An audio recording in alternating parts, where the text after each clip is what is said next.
Madame, Monsieur, bonsoir. Merci de votre fidélité. Un excellent début de semaine à tous. Il est tout juste 18h30, c'est l'heure du journal. Nous vous proposons les principaux titres.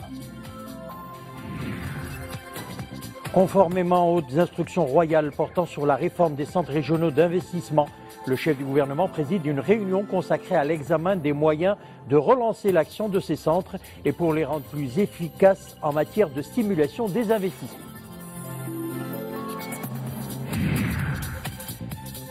Nouvelle vague de froid sur le royaume à partir d'aujourd'hui. Pour venir en aide aux populations vulnérables, le ministère de l'Intérieur a activé les centres de commandement provinciaux. Une attention particulière est accordée aux sans-abri. Reportage à Azélal.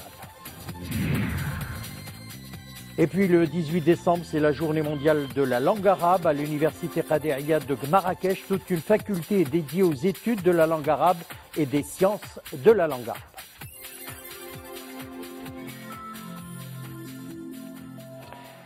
Et avant de développer ces titres, retenons tout d'abord ce message de félicitations adressé par Sa Majesté le roi Mohammed VI à l'émir de l'État du Qatar, son Altesse Cheikh Tamim Ben Hamad Al Thani, à l'occasion de la fête nationale de son pays. Sa Majesté le roi réaffirme sa forte détermination à continuer à œuvrer de concert avec l'émir de l'État du Qatar pour aller de l'avant dans le renforcement de ses relations dans divers domaines, et ce, pour servir les intérêts des deux peuples frères. Sa Majesté le roi Mohammed VI a adressé également un message de félicitations au président de la République du Niger, son Excellence le Hajj Mahamadou Issoufou, à l'occasion de la fête nationale de son pays. Nous le disions en titre, conformément aux hautes instructions royales portant sur la réforme des centres régionaux d'investissement. Le chef du gouvernement a présidé une réunion consacrée à l'examen des moyens de relancer l'action de ces centres. Le chef du gouvernement a notamment insisté sur la nécessité de redynamiser ces centres pour les rendre plus efficaces en matière de stimulation des investissements. Mohamed Deïtelchkar. C'est la première réunion de la commission chargée de préparer une nouvelle vision concernant les missions et actions des CRI, les centres régionaux d'investissement. Et pour cause. Tous les rapports en font état. Les CRI ne sont pas assez performants, soit au niveau des prérogatives, soit des procédures, ou dans l'accompagnement et l'aide aux investisseurs. Et pourtant, les CRI sont censés jouer le rôle de tremplin des investissements et du drainage des investissements au niveau des régions. Cette commission devra rendre ses conclusions d'ici quelques semaines seulement. Cette commission se penchera en 2 mois sur la préparation d'une nouvelle conception pour les CRI pour que ces centres puissent relancer les investissements au niveau des régions, ce qui permettra de créer des richesses au niveau des régions et donc de l'emploi et améliorer le climat des affaires et le développement régional. Les travaux de la commission ont connu la participation des représentants de plusieurs départements ministériels, en plus du président de la Cour des comptes, dont le rapport pointe du doigt la faible performance des CRI. Depuis plusieurs jours, vous l'avez remarqué, une vague de froid touche plusieurs régions du royaume. Le thermomètre a commencé à baisser encore ce lundi. Les températures minimales varieront de -5 à 0 degrés sur les reliefs et les hauts plateaux orientaux, de 0 degré à 5 degrés sur le nord de l'oriental, le sud-est, les plateaux du Phosphate et d'Oulmès, le Séis, l'intérieur du Loukos, le Gherb et la Chaouia, et de 5 à 10 degrés sur le littoral méditerranéen, Tedla, Rhamna, Tensift et les plaines atlantiques nord, des températures de 10 à 15 degrés ailleurs. Et pour venir en aide aux populations touchées par la vague de froid, le ministère de l'Intérieur, rappelons-le, a donné ses instructions au Wali gouverneur pour l'activation des centres de commandement provinciaux. Une attention particulière est accordée aux couches fragiles, notamment les sans-abri. Un exemple à Azélal, dans un centre d'accueil des personnes vulnérables. Omar Jleidi, Mohamed Deïtelchkar. La nuit, dans ces zones de haute montagne, le thermomètre affiche des températures négatives. Plusieurs services sont alors mobilisés pour persuader les sans domicile fixe de rejoindre le centre d'accueil aménagé à Azélal le seul dans toute la province. Sur place, un staff médical se charge des premiers soins. Cet homme, âgé de 62 ans, s'est retrouvé dans la rue suite à des problèmes de famille. Je n'ai pas trouvé où dormir. Je me suis alors installé à côté d'une pharmacie sur le trottoir. Des gens sont venus me demander de les accompagner et ils m'ont installé ici.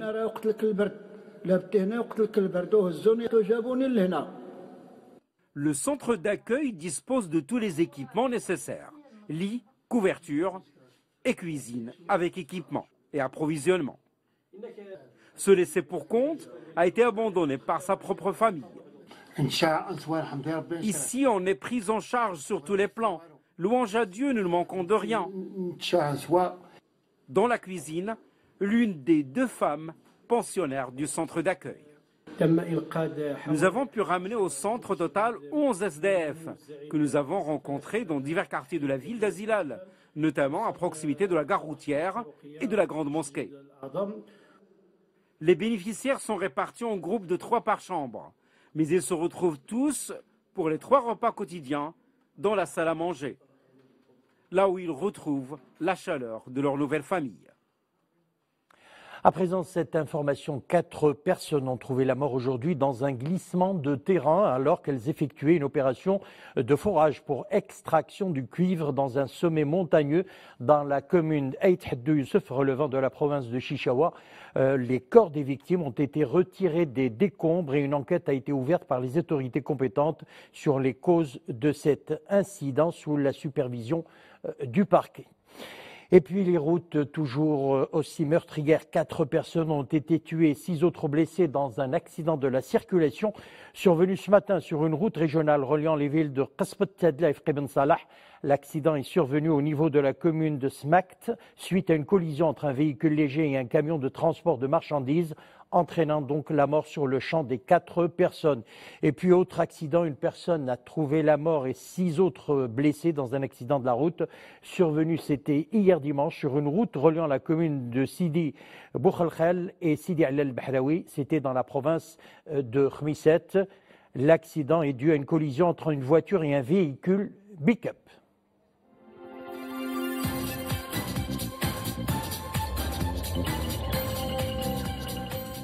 On passe à présent à l'actualité internationale. Raid aérien israélien sur des positions du Hamas à Gaza. Les frappes n'ont pas fait de victimes. C'est un camp d'entraînement du Hamas dans le nord de la bande qui a été visé. Des frappes qui interviennent selon l'armée israélienne au tir de 2 roquettes lancées par le Hamas et qui sont tombées au sud d'Israël.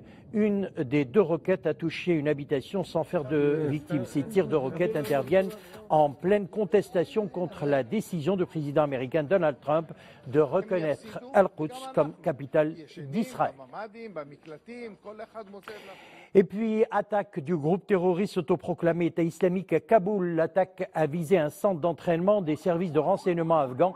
Le bilan est de quelques blessés légers. 2 assaillants ont été tués. D'importants renforts ont été dépêchés sur place. Tout au long de l'opération, les autorités ont imposé un blackout total à la presse tenu à l'écart du lieu de l'attaque. Le centre d'entraînement 80 est le plus important du complexe. C'est là que tous les agents de sécurité et de services de sécurité et de renseignement afghans sont formés. Tempête tropicale aux Philippines. Après avoir traversé l'archipel, le bilan est de 31 morts. Les secours sont toujours à la recherche de plus de 40 disparus lors de coulées de boue provoquées par la tempête tropicale sur une île du centre-est du pays. La tempête s'est éloignée cet après-midi vers la mer de Chine du Sud. Habitations, ponts et routes ont été détruits. L'île de 140 000 habitants vit essentiellement de l'agriculture. Elle est privée d'électricité au moins jusqu'à mercredi. C'est comme si 2 mois de pluie étaient tombés sur Biliran, une ville donc du pays, en une journée, a résumé le porte-parole du président.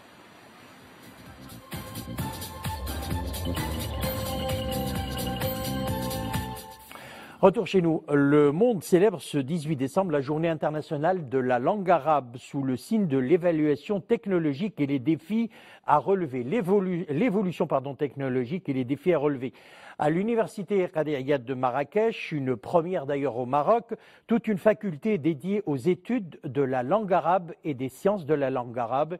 Une faculté qui accueille des étudiants de toutes les régions du royaume. Amina Allam, Mu'tasim Billah al-Bouazaoui, Nisri al-Hamdaoui.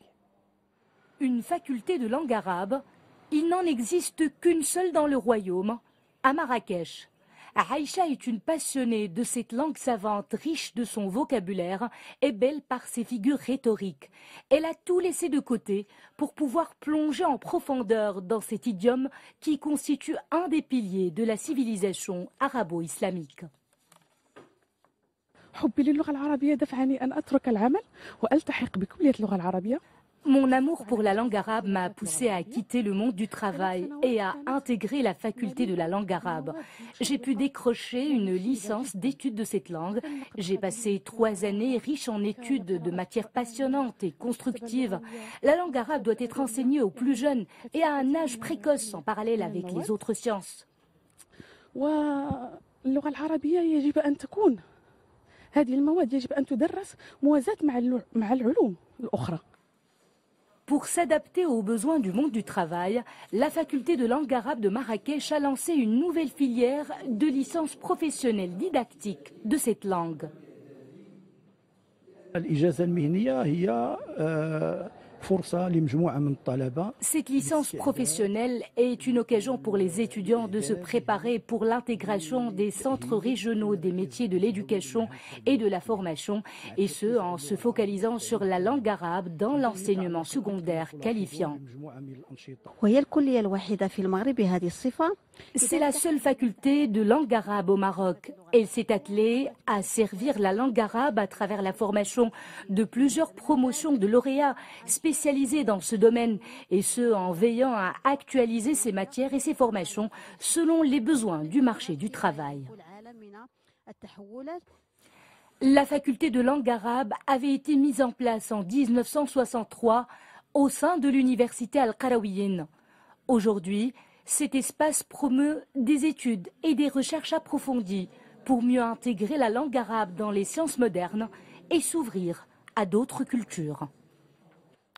Page picturale à présent, couleurs, formes et lumière, ce sont les 3 maîtres mots qui caractérisent le travail de Mounji Ashkroun. L'artiste est actuellement à l'honneur au Théâtre national Mohamed V de Rabat, et ce jusqu'à la fin de l'année 2017. Dominique Orlando. Elle fait partie de ces artistes qui exigent ouvertement que l'on se rende à son exposition en faisant la démarche volontaire. Car pour appréhender son travail de véritable orfèvre, il est nécessaire d'avoir convoqué au préalable le maximum d'attention. Dans cet univers proche du labyrinthe, quelques clés d'accompagnement ne sont jamais tout à fait de trop.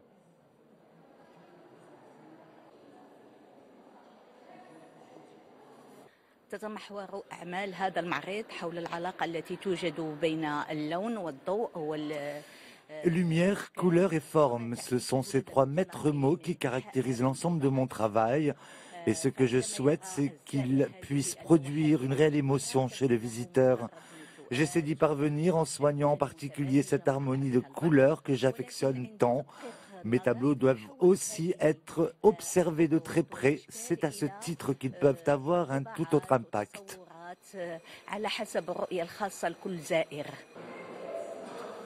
Ce qui est sûr, c'est qu'en collant au plus près de la toile, on remarque très nettement cette abondance de détails sous forme de milliers de filaments microscopiques qui feraient passer sa peinture pour de la broderie à l'huile.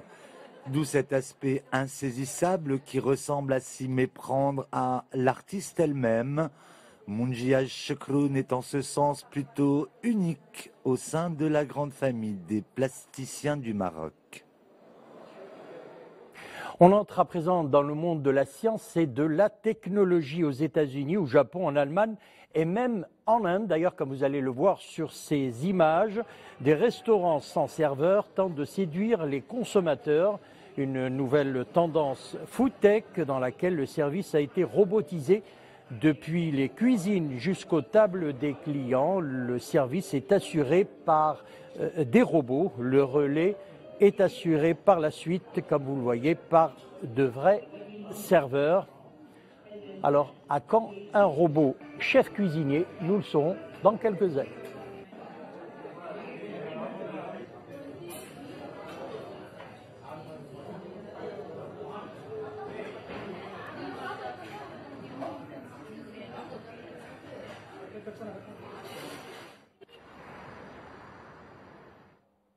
Voilà, c'est la fin de notre édition. Merci de l'avoir suivi. Le retour de l'info, 20h30, une excellente soirée. On se retrouve demain.